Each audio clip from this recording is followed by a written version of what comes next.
it pathetic how we waste so much time on a certain person when they weren't even worth the second of it? There comes a time in your life where who matters, who never did, who won't anymore, and who always will. And in the end, you learn who is fake and who is true and who would risk it all for you. We're all worried about judgments. We all worried about fixing our imperfections. People being eager for acceptance, following the society amendments. Just think of how we're welcoming people into our world. Welcome to society. You will be judged on what you wear, which music you listen to, what you look like, how you act, who you hang around with, and on practically every other personal trait and imperfection about you. You will be made fun of for who you are. Enjoy your stay.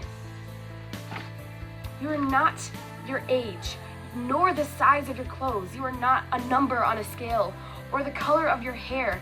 You are not the tears you wipe away at night.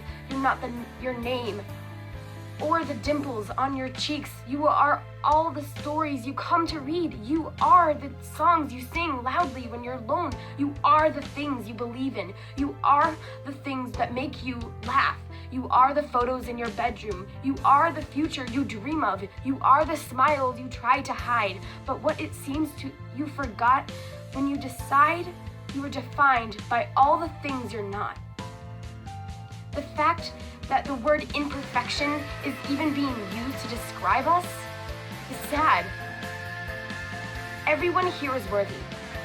Everyone here matters. We all are human beings. We all have a point of being here. We all have the right to be ourselves without being judged. Wake up! It's 2017, for crying out loud. We are people. We matter.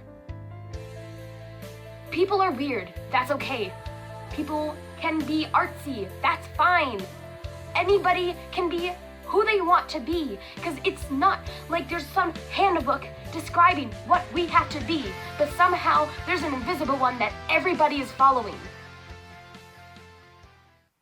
Think about it.